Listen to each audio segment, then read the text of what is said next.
Gaming laptops are pretty cool, but they're also kind of expensive. I've been using a mid-range consumer laptop for the past 7 years and it's been just fine, right?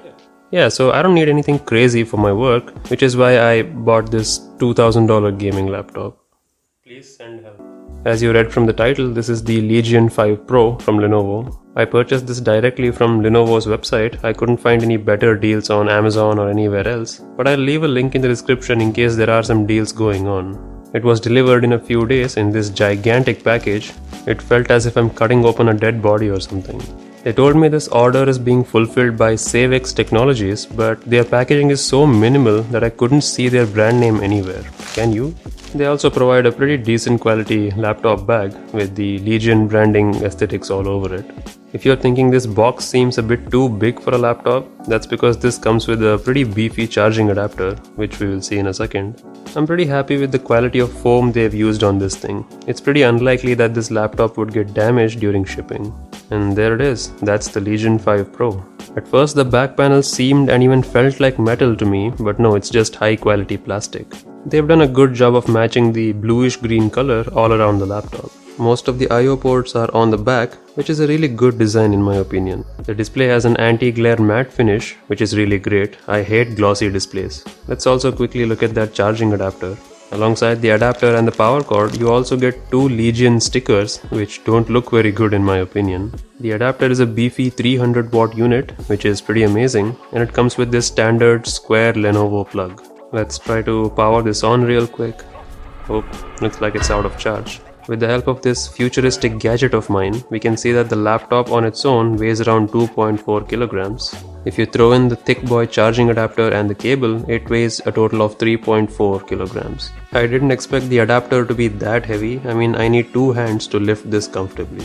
But that's just how gaming laptops are built. They are built for performance over everything else. Looks like it supports USB-C power delivery as well, so you can even charge this thing up with a Type-C cable. But if you want that super fast charging, then you'll have to make use of the square boy port. After turning it on for the first time, I had to count till 27 for it to boot. But on pretty much any PC, after you upgrade Windows, the first boot will take 15 seconds longer. I tried to proceed with the installation, but pretty much instantly got distracted by the 165Hz refresh rate. I kept scrolling through random lists just to see them fly off. I noticed that the laptop sleeps pretty fast, like you just have to close the lid around 50% for the laptop to go to sleep.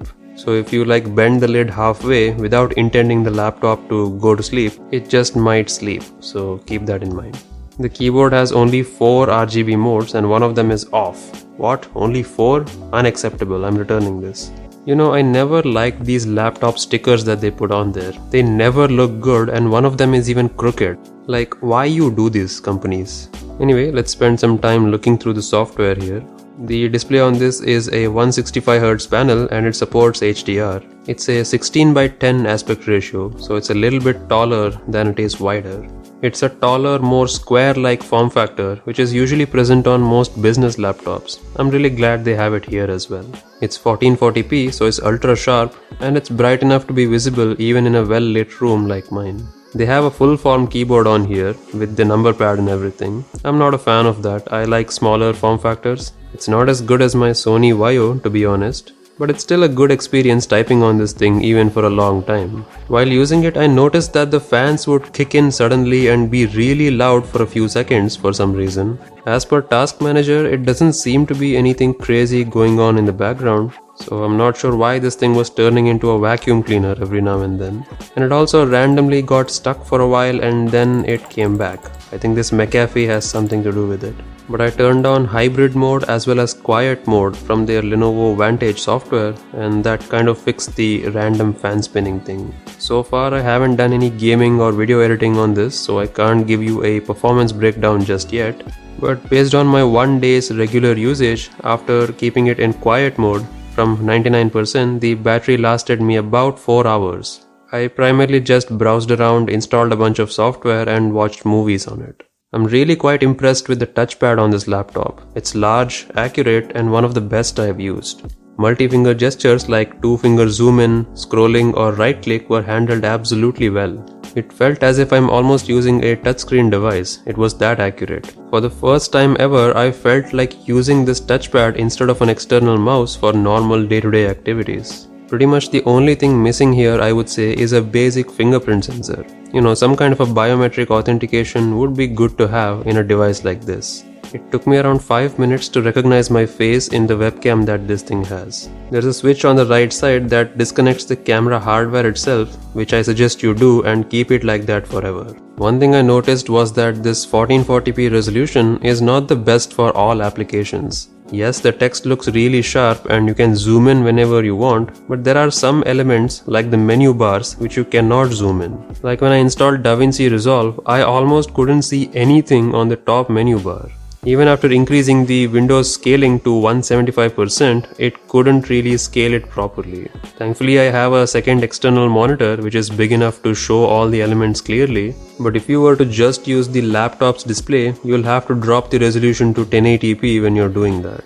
Otherwise, you'll just strain your eyes looking at these menus and icons. If any of you have any suggestions who also use a high resolution display on your laptop, please let me know in the comments. But yeah, as far as I know, dropping the resolution is the only step here.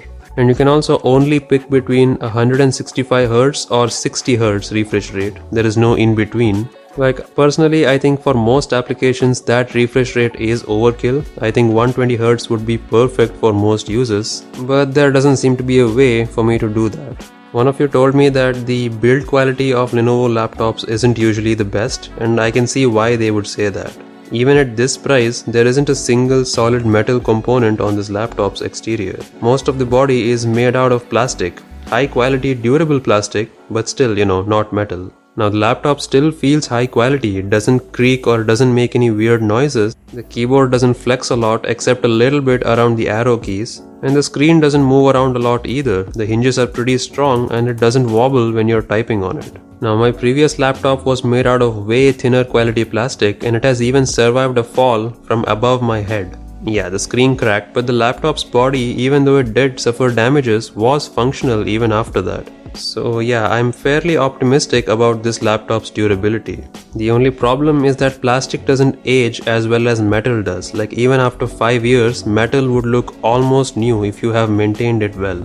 But plastic easily gathers a lot of scratches and scuffs and it can look really bad. I personally mostly use my laptop as a desktop, like I don't really carry it around other than a few odd occasions. So I should be good to go with this thing. I mean, after all, it's a tool, right? It's a machine. Its purpose is to help me get my work done. So as long as it can do that from a hardware performance perspective, I'm good with it. So those were my impressions after getting it for one day. I'll of course be using it a lot more intensively from now on and see how it performs. I'll be using it with battery conservation mode turned on, so it'll only charge the battery up to 60% to increase its health. I'll post a full review after maybe 2 weeks or a month once I get a good idea of how this machine works. And you know me, I'll be posting several long-term updates after every few months just to see where we are with this thing.